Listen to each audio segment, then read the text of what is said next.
The Zone Coverage Podcast Network. They may be drinkers, Robin, but they're also human beings. Hell yeah, let's get stinko.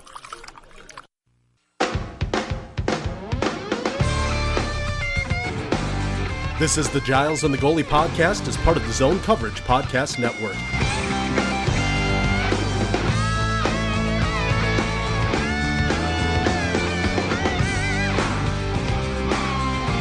With your hosts, Giles Farrell and Ben Remington.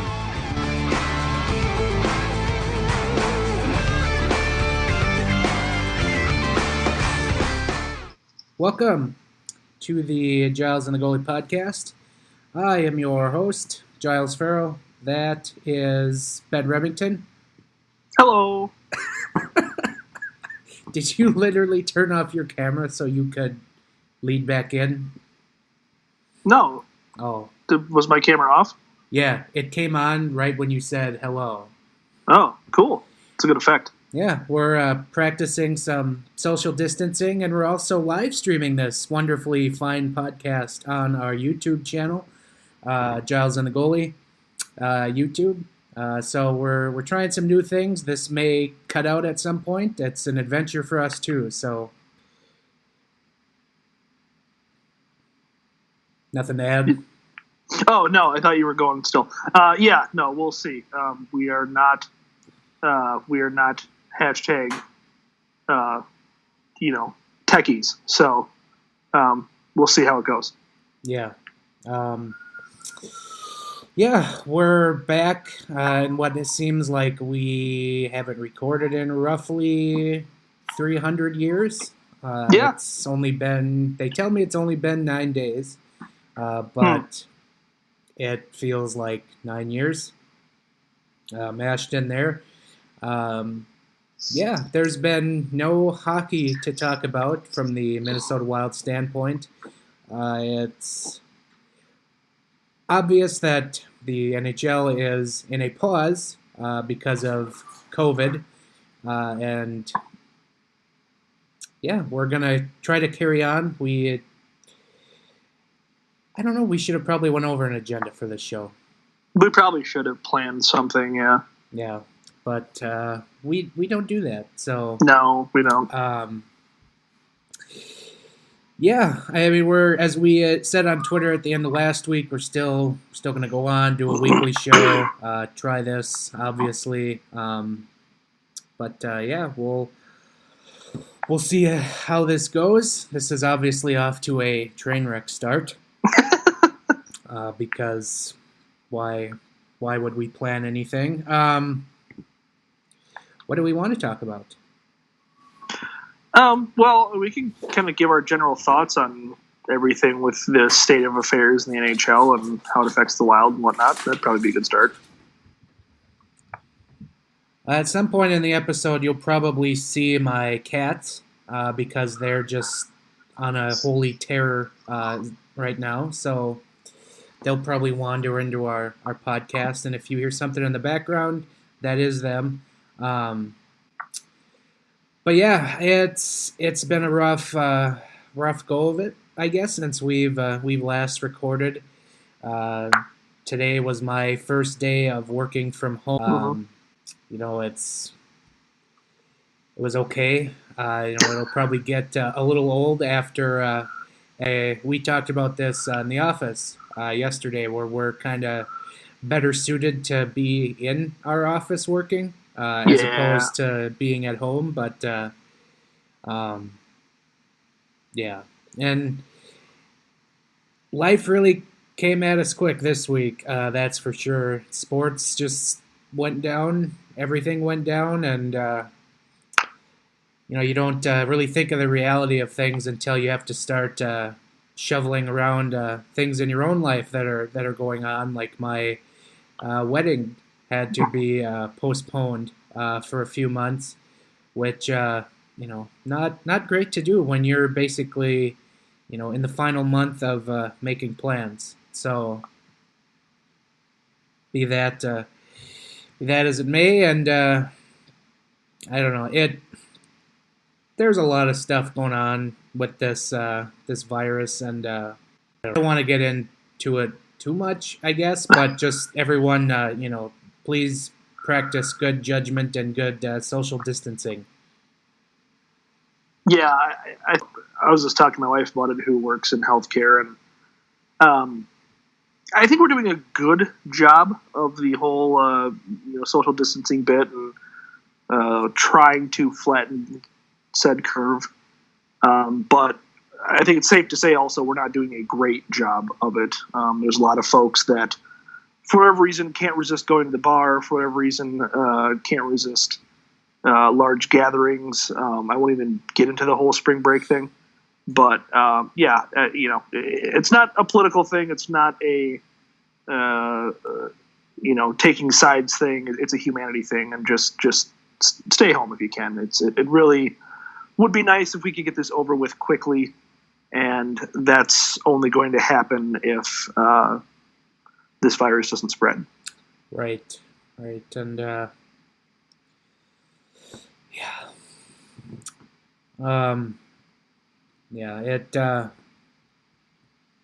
it's weird. This is so weird. It happened so quickly, and it just, like I said, it feels like the last 5 days have been weeks, and I literally spent 5 minutes today trying to remember what day it was.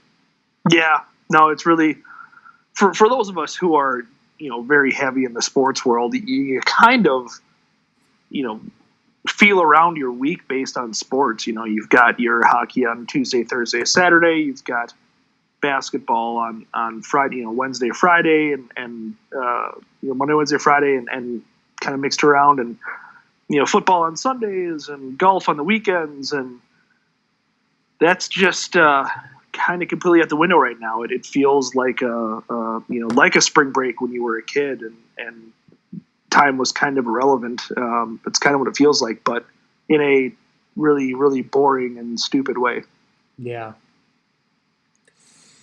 I'm putting on some Harvey Birdman here in the background as we record. Awesome.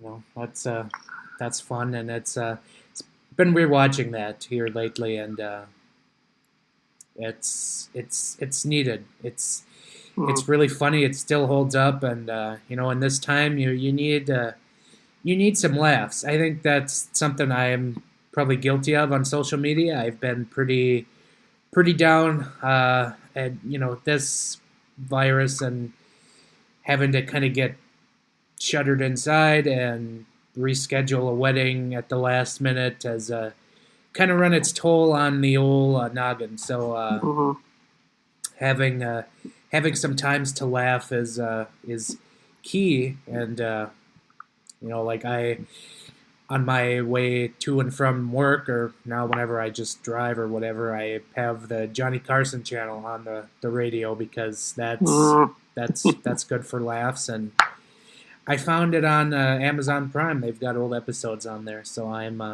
kind of making my way through that. So yeah, Johnny Carson was just absolutely tremendous. It really, he was kind of the last of his era where, back when variety shows were really a thing, and he was a night show, which we still have, but it was a totally different vibe. It was something that was very different, and Leno and Letterman were all right, but it just feels like the late night show of Johnny Carson was kind of the end of an era. Letterman was good. Leno was not. I despise Jay Leno. So I have the exact opposite opinion. We could argue on that. Yeah. Remember last week when we agreed on that one thing, and or no, we disagreed. Sorry, what disagreed. Wasn't it Dean Evison? I don't remember. Oh yeah. Yep. Yeah, that was pretty mild, relatively speaking. That was like our first ever disagreement outside of food on this podcast. Right. Well, it's because all the other times we're both right. So right. Anybody who disagrees with us, therefore, is wrong. Right. So, is there anything Minnesota Wild related you want to get into? I mean, we don't really have much to go on, and Well, I mean, the Wild sent down Matt Bartkowski. That's huge. Bart. No, I think in general, I don't know. We obviously will see how things end up panning out, but it was certainly Batman forevering on us here. The Wild were making that against all odds, last ditch, improbable playoff run, or run to the playoffs rather, and it abruptly stopped as quickly as it began, and I really don't think the NHL is going to resume any kind of regular season. It depends on how quickly this whole thing takes, but if it's anywhere, any iota longer than the 2 months that is already expected, I really don't see a reason or a need to finish the regular season for the NHL. And then they'll start with some kind of abbreviated playoffs or even full playoffs if that's possible at that time. So I don't know. I think that very unfortunate timing for the Wild, depending on how you feel about that, I guess. But at the end of the day, I don't know. I'm not that disappointed. If I were a Wild fan who wanted the team to make the playoffs, because it's like I don't know that they were going to do a whole lot with it anyway, because this stretch run they've had is kind of entirely propped up by Kevin Fiala being the surface of the sun. And if he were to cool down even the slightest bit, which he would get a lot of attention in the playoffs, I don't think the rest of the team has enough to really stand a chance against a real quality playoff team. Yeah. Weird how their stretch of winning was propped up by one amazing scorer and average goaltending. Yeah. I mean, I will say Stalock had been better lately. But to my point, if they resume the regular season miraculously, what are the odds that he's at that level still? I mean, after 2 months off, I don't know. It's not like his track record screams he's going to come back as hot as he was before they left. Yeah. We did get a question into our chat room on our YouTube channel. Oh. We were asked by Jamie Dolzal, was this the year that the Wild could have won the Stanley Cup? No. I answered that, and she said Brood.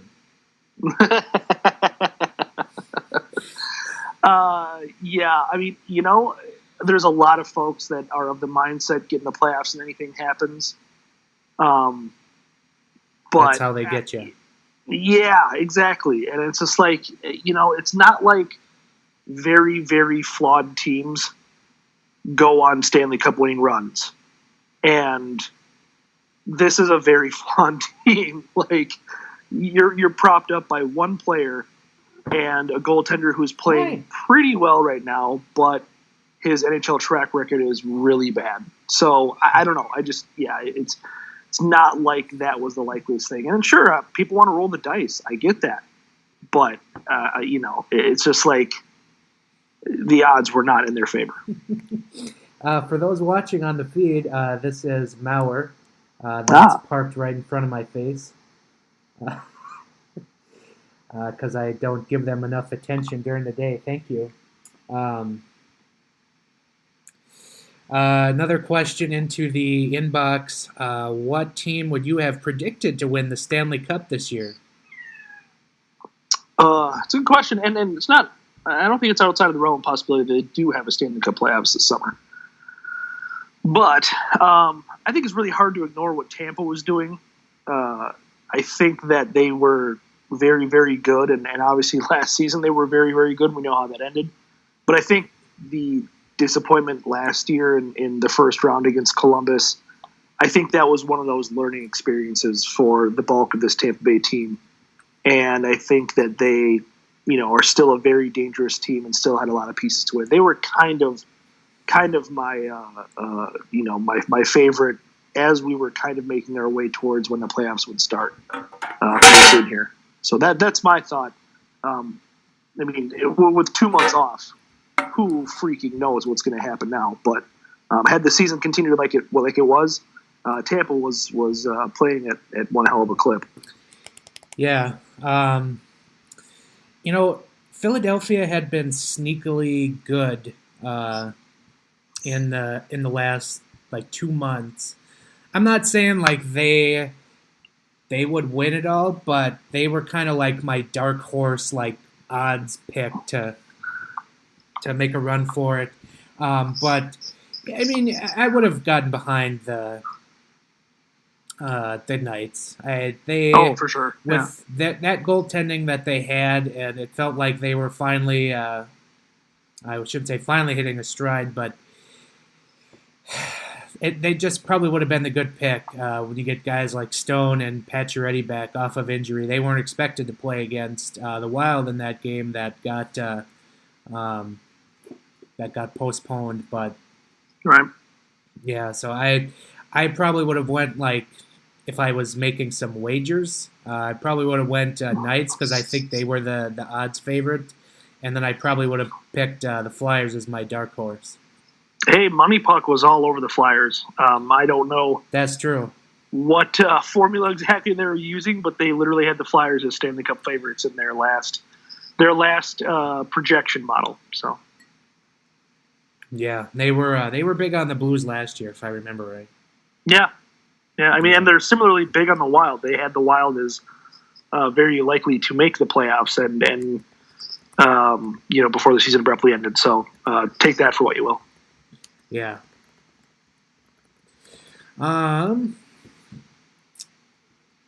Yeah, that was a good question. We did do a Twitter mailbag the other day as well. I can probably go ahead and pull that up. But all right. Oh, first question. Oh, we should have done a trade tree. That would have been good. Yeah, I forgot to do it. Here's a good one. Next time. From Justin Backey, I hope I'm saying that right. Wants to know, why are owners so reluctant to help pay their employees during this times? That is an excellent question. For whatever reason, billionaires hate to spend money.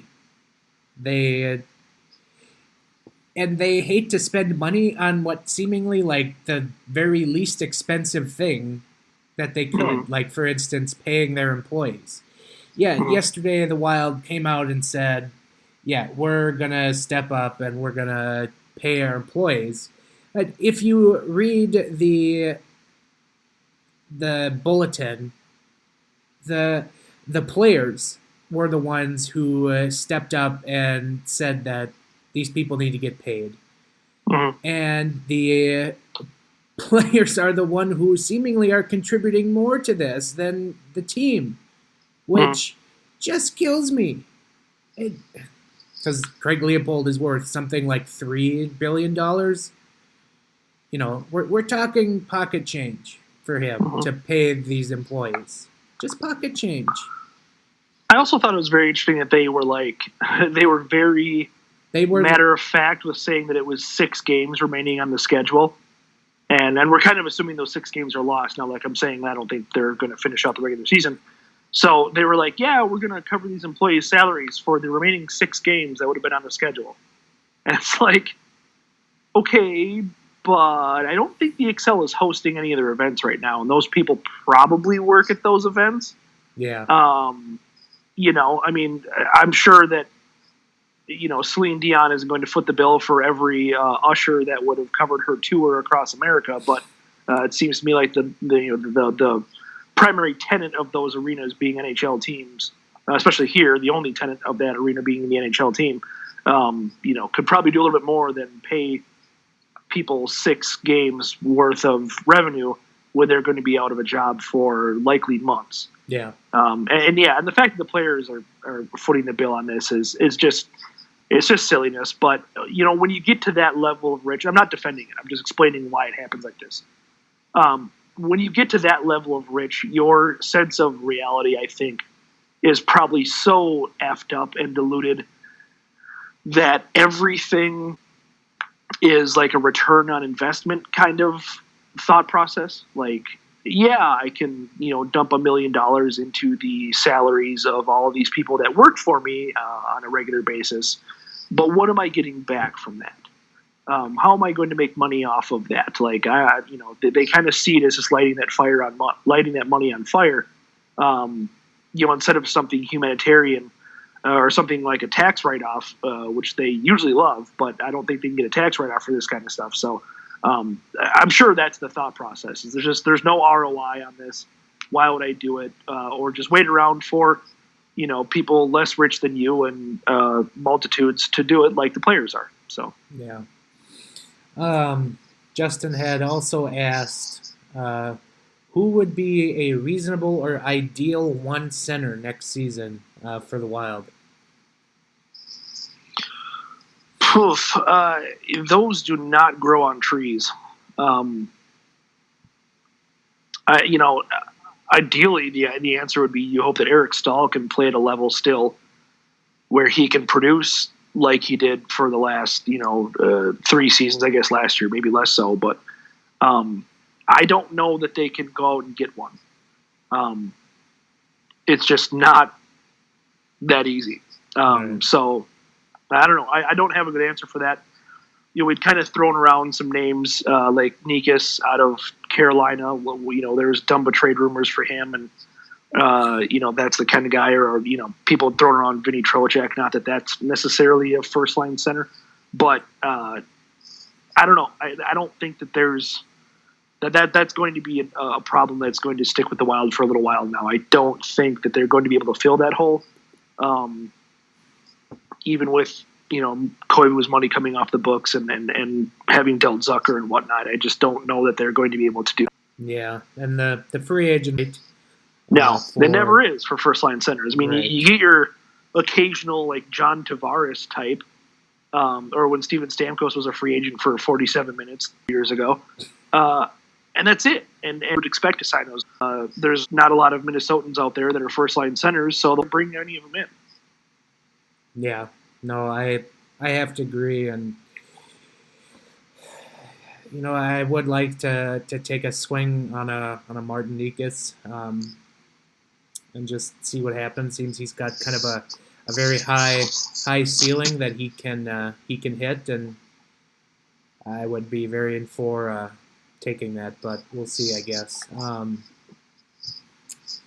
See, another question here. What is a reasonable expectation for Kirill Kaprizov in his rookie season? That is from Johnson in Wisconsin. That's kind of what next season's going to be all about, right? Like, it's going to be how good is this kid? How much does this kid change this team?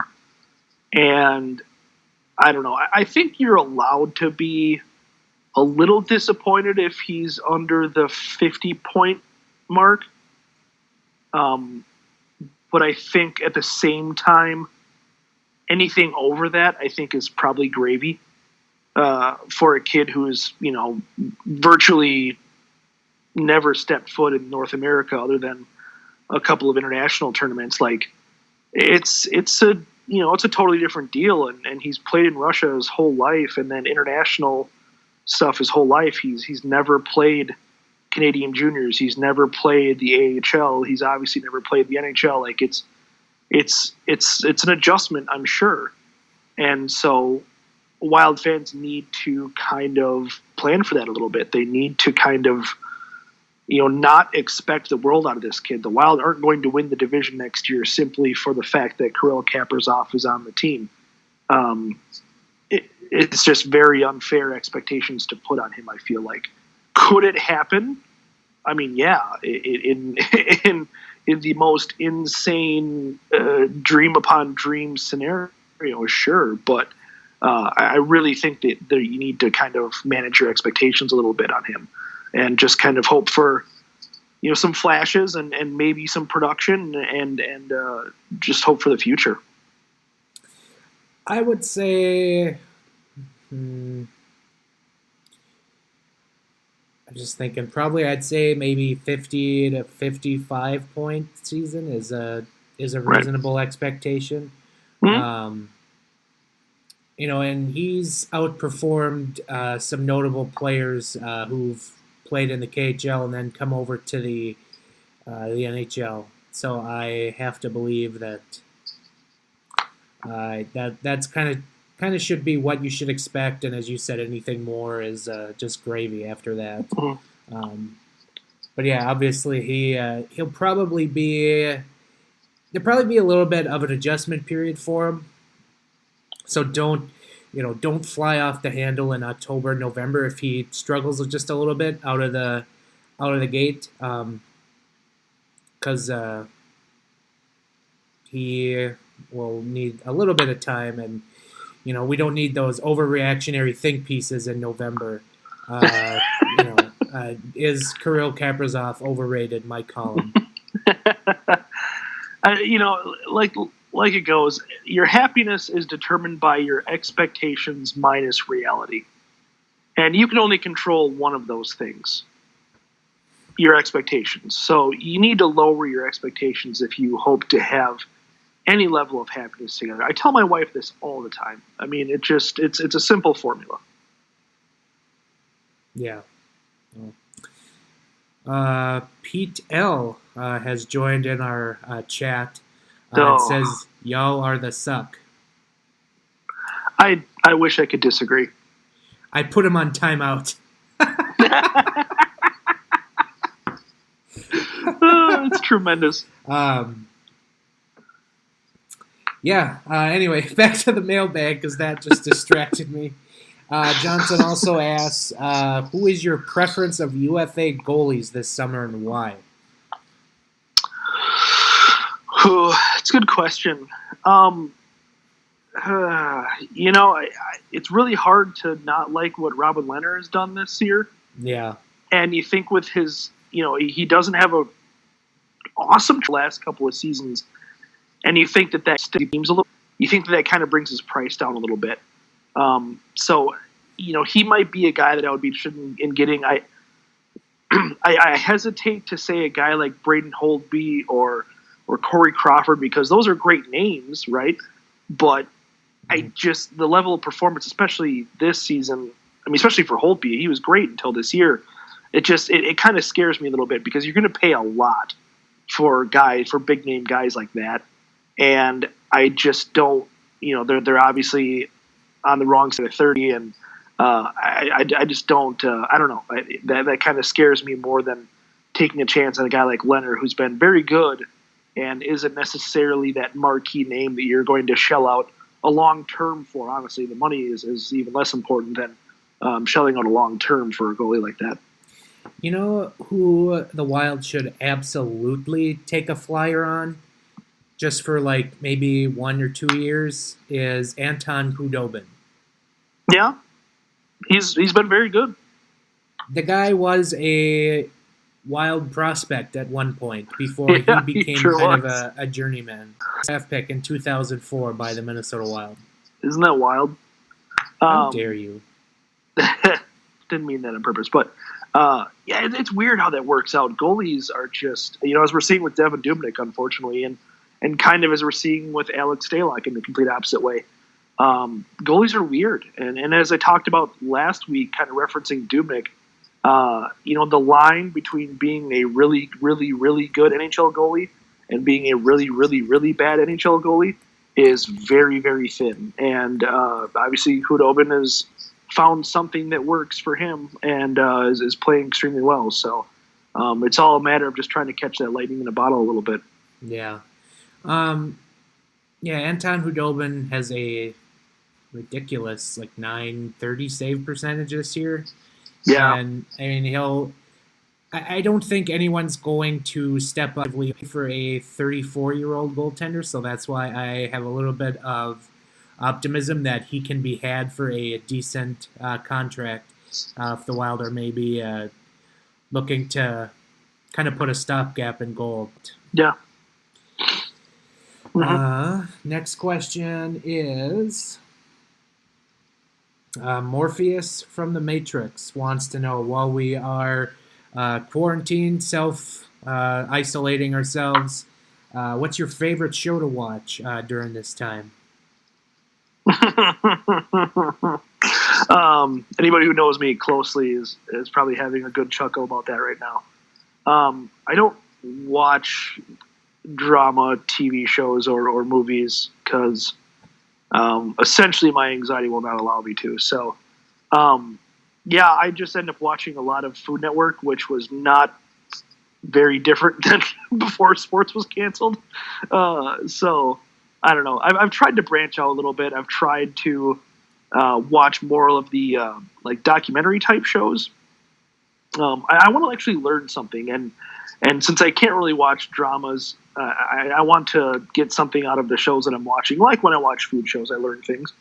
But there's a show called Engineering Disasters that's very fascinating. It's all about how the smallest miscalculation or the smallest overlooked detail with engineering, usually structural engineering, can cause literally disasters, and it's very fascinating. So that's one that I've been DVRing lately and watching, just trying to maybe learn a thing or two here or there. Yeah. I mean, right now I'm really big into Curb Your Enthusiasm, watching that. Then I usually go with some old favorites like The Office, Parks and Rec, Star Trek: The Next Generation. I need to get going on Picard. That needs to happen here soon as well. I watched a couple episodes, but need to take care of the rest. So that's I've got some time. So make it happen. Make it so, Giles. I see what you did there. Another one from Morpheus from the Matrix. Did you hear about the potential 24-team playoff bracket if the season resumes? I guess the question is, what do we think about it? Did you see that? I did. It was something that was actually kind of seriously considered, and I totally understand what they're doing because teams very much like the Wild are going to cry foul if they just start the playoffs right now based on points or even point percentage. Because we didn't get to play as many games, or we didn't get to finish out our schedule, and the schedule is balanced in a way where it's fair only at the end of the season. I get that, but at the same time, we don't know how much time they're going to have coming out of this. And I don't know, if you want to crown a Stanley Cup champion sometime before August, I just don't know that a 24-team playoff is going to work. Also, I just don't know how necessary that is. It's not like this season got stopped after 20 games. I mean, it was 68 to 71 games for most teams. I think, you kind of had your shot. If you really want to cry foul, look back at some of the games that you should have won. So I don't really like it. I think it's hilarious that they would have a 24-team playoff and the Sabres would still miss the playoffs. But I don't like it. I think that they're going to have enough problems putting together any semblance of NHL playoffs with just 16 teams. I mean, that's going to be hard enough as it is. I wouldn't even mind if they shorten that up a bit, to be honest, just for the sake of time. I love watching hockey, but I don't know that we want to watch it all the way up until the beginning of next regular season. Yeah, I don't know why you would make the playoffs bigger when you need to kind of move things along quickly. Because I saw a thing today that the NHL obviously wants to make sure they play a full season in 2021. Right. So I don't see the realistic wanting to do that and then having 24 teams in the playoffs. It's got to be something where they probably go with the regular 16, but they shorten the series length. So right, which I'm totally fine with, and even with this whole 24 team thing, I hate to say it, but I gotta imagine they're looking at baseball and looking at college football, looking at the NCAA tournament, and thinking one and done games, which yeah, that would be exciting and that would be fun. But to drag some of these teams out like the Wild and have them do a 1-game playoff just to go home afterwards after a 2-month plus layoff, that's the part that gets me. You know, if you want to do a one and done immediately after the season, guys just played last week, fine. But you're going to drag, you know, how many people, how many players, and all that staff, I mean, an entire plane load of people to play a 1-game playoff after 3 months off amidst a viral outbreak, you know, or at the tail end of it even. I don't know. I just don't see I don't see the need for it. Yeah, no, I'd agree. Then the last one from Morpheus. What is the thing you will miss the most if we have an apocalypse?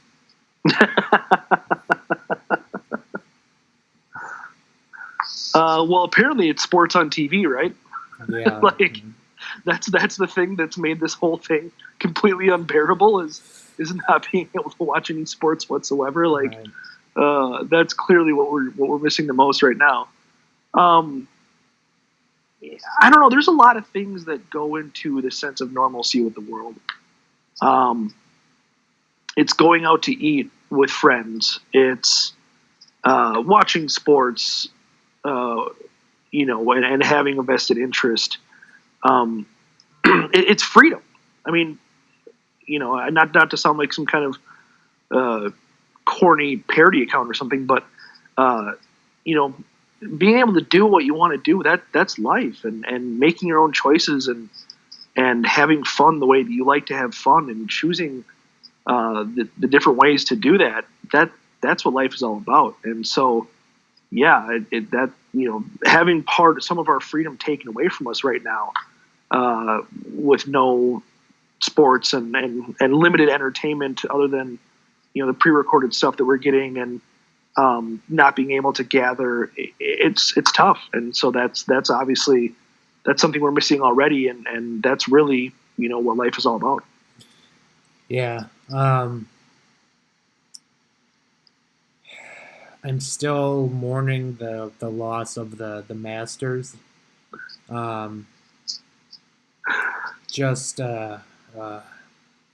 It's just like the rite of passage from, like, feels like from like winter to spring and like moving into like the summertime events.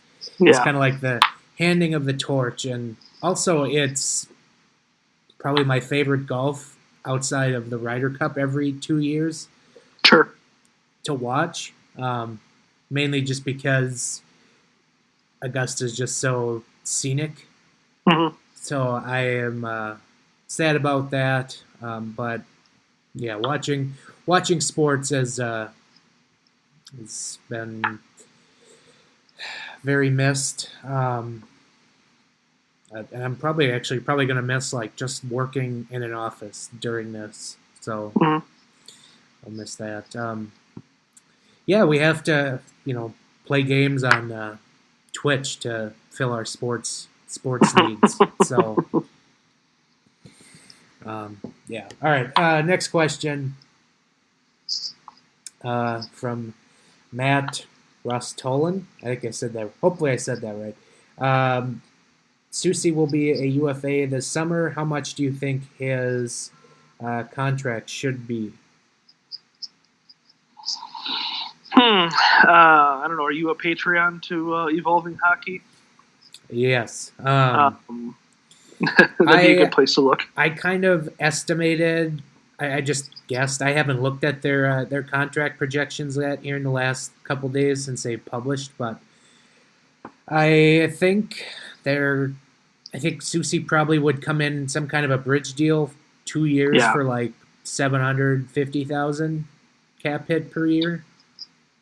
Yeah, he might get a shade more than that, but I don't think it's much. I think he's under $1 million, and I think, you know, 2 or 3 years. I mean, I'd be a little bit surprised at 3, honestly. So, yeah, I think that's what you're seeing out of Susie. It's not like, you know, he's a super integral part. I mean, don't get me wrong, he's played well, but it's not like he's integral to the point where he's going to get either a long deal or a lot of money. He's not really going to get either. So, yeah, I would agree with you there. I think under $1 million, pretty easily, and probably only 2 years, 3 at the most. Yeah.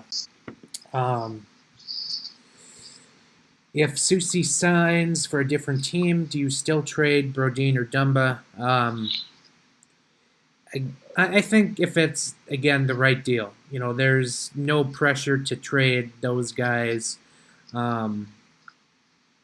But it still has to be for the right deal. You don't need to panic trade either one. And I think the Susi signing might be dependent on if they can somehow get rid of Greg Patterin. I think that's kind of a little bit of a factor, but we'll see. Well, I mean, Patterin's right-handed though, so I think if you're the Wild and you look at your defensive core going into next season, you're set. You've got 3 pairs, you've got 3 lefties, 3 righties. Is Brad Hunt under a contract next year as well? I believe so. Okay, so 1 more year of him and 1 more year of Patterin. I don't see the issue with that. I don't know why they need to make any changes. I'm with you. If somebody approaches you with a deal you can't turn down, for Dumba or Brodin, then I think about it. But otherwise, this defensive core is very good. It's a very, very much the strength of this team. I don't think you have to mess with it at all. I don't see any reason to. Yeah. Josh wants to know how is social distancing going. It's frustrating. I mean, I'm practicing it now. It's frustrating. We're at this point. Yeah. We try to do our best at work. Luckily I've got an office, so that makes it a lot easier. And, my wife luckily has been sent to work from home now, so that helps. Yay. Yeah. But it's hard. It's really hard. And again, all the more reason to do a better job of it. And I think we could all do a better job of it. Do a better job of it, and hopefully this thing blows over quicker than we would even expect, which I know isn't likely, but let's try to be positive about it too. Yeah. Last question in the mailbag from Michael Brennan asks, what are your 2 to 3 of your favorite wing sauces / dry rub? This might base off of a question I dropped on Locked on Wild last week. They asked me the same thing on their episode. Would have been published for Monday. I'm a classic Buffalo guy. You and I both huge fans of the classic Buffalo, especially at Runyon's. Yep. So you throw a little blue cheese at that, and I am a happy camper. I still like, I don't like crazy hot. I do want some spice to my wings once in a while, but I'll get a classic Buffalo, and then I'll kind of split it with something a little bit on the milder side, like a garlic parmesan or a honey barbecue, or something with an interesting flavor, but not a lot of spice. Like the little tingle you get from the Buffalo. So, what about you? Yeah, I mean, I'm big on Buffalo, and just barbecue or honey barbecue is always a good go-to. And I don't know, I like I'm with you basically. I like a little bit of spice, but I don't need like super hot wings. So yeah, I don't necessarily want to feel it like an hour after I eat. Yeah. I do also like, in terms of like a dry rub, I love a good like Cajun dry rub. That's a good one. Yeah. Obviously I think there's places that do a really, really good job. If anyone's ever been to the D Spot in Oakdale, that's a good place. That is a tremendous place where they have a lot of options there, and they do a very good job with them. So if you want to get a little crazy with your wing sauces, that would definitely be the place I'd recommend to give some a shot. Yeah. That was our mailbag that we did. Cool. Thank you to everyone for asking questions. We answer the questions. We tried. Yeah. I don't know. Any other thoughts, or should we just wrap it up? I don't know. Yeah, I don't really have anything else. We probably should have planned something else besides just being long-winded on the mailbag, huh? I mean, we've recorded for 45 minutes. I mean, what? Next week we can crack It's open a Jersey it's a debate. Tom Schreier special right there. Yeah. plenty of time under the wire this week. Yeah, I think you're right. And getting the mailbag, obviously, immediately off of the pause, is probably a good thing. And then the same questions would just pop up again next week. So maybe we'll have to find something to actually talk about next week. Yeah, we'll do some ratings or something, some kind of power rankings. Maybe we'll just unwrap candy bars and shake pill bottles the whole time. There you go. It's a good podcast. Yeah, it's great stuff. Yeah. So, yeah, we'll be back next week. We'll probably try a similar setup because I'm guessing we'll still be in isolation. So we work on having the stream set up in an appropriate amount of time next week, and we'll try it again. Also, on Thursday evening at 7, I will be starting the weekly Minnesota Wild Twitch game. So Thursday at 7 p.m., you can go to twitch.tv/Giles Farrell and watch the Minnesota Wild play the Chicago Blackhawks. Last week's game against the Golden Knights was a blast. That was the Chad Graff fundraiser game that we had to impromptu set up because the game was canceled. I don't think we talked about this last week, but we didn't. I believe you set up the spreadsheet. I want to say on Tuesday last week. Yeah, I think so. I think it was pretty much immediately after we recorded. And I was actually kind of in the dark about it for the first day because I was busy with work stuff. But I'll say, because I know you're not going to blow your own horn, I understand, but I'm super proud of Wild Twitter on the whole. Obviously, what Chad went through was an unimaginable series of events with having a child, and then having just recently had a kid. There's a lot of stuff that I can relate to there, just the worry and the uncertainty, and then to kind of get dealt the card that he and his wife got dealt, and just an absolutely unimaginable, horrible situation. And I'm super proud of Giles, of my podcast partner, for setting up something, for Chad, and just to, bring a little bit of light to this, and obviously to help out with the GoFundMe. And also super, super proud of everyone from Wild Twitter that jumped in. And there was a lot of people, and I think it was right around $3,000 or so. Just an incredible showing of support. And obviously my heart goes out to the Gravs. Unfortunately, Anastasia died over the weekend, but it just was kind of the silver lining to a very, very dark cloud, that people could come together like that. And I know it meant a lot to Chad, and again, I want to thank Giles and thank everybody on Wild Twitter for having such a great showing on behalf of Chad, because that was super cool. That was just something that in these very dark times, and an even darker time for Chad, was something that was super cool. Yeah, no, it just the game itself was just a fun thing. Chad joined the chat, and he he had some good one-liners in regards to the announcers and whatnot.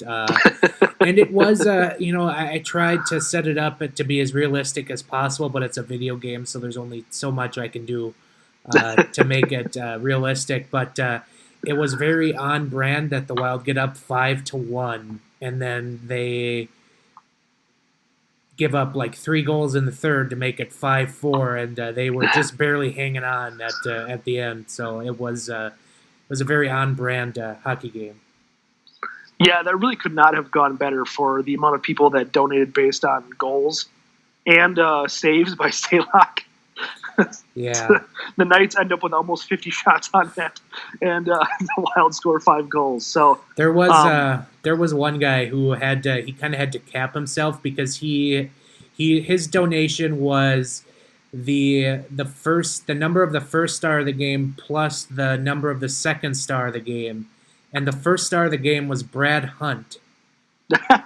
And then I can't remember who the second. I think it was Zuccarello was the second star, and then he also had another stat in there. It might have been saves, but he had to. He said he messaged me. He had to kind of cap himself off, which is that's fine.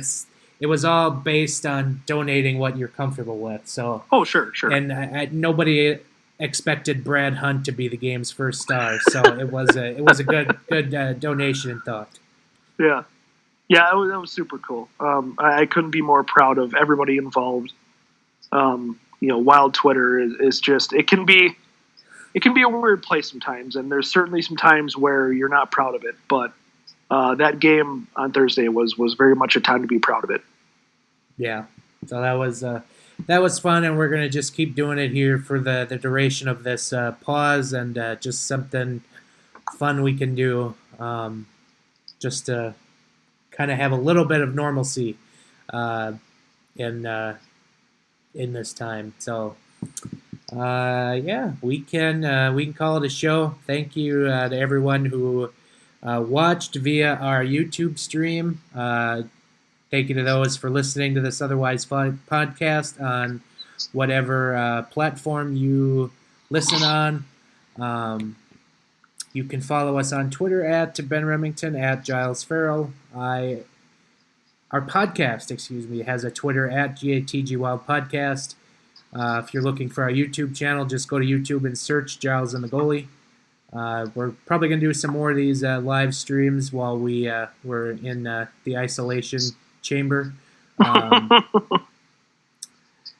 And you can subscribe to the show on iTunes, SoundCloud, iHeartRadio, Spotify, Google Play, pretty much anywhere you're taking podcasts, we are there. So, and we also write at Zone Coverage. I have to get the Wild Fan Infuriation bracket out tomorrow, Thursday. Ooh, exciting. You and I collaborated on that. It's a good annual tradition. Tradition unlike any other, and it will not be stopped by the coronavirus. Mm-hmm. That will do it for us, and we will talk with you again next week. Later.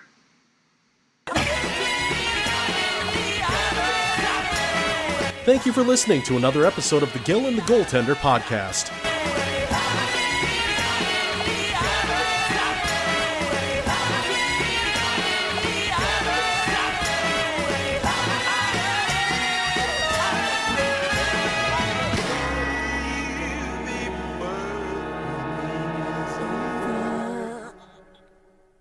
That's not resiliency. You're making it sound like we're good. That's all. I'm done.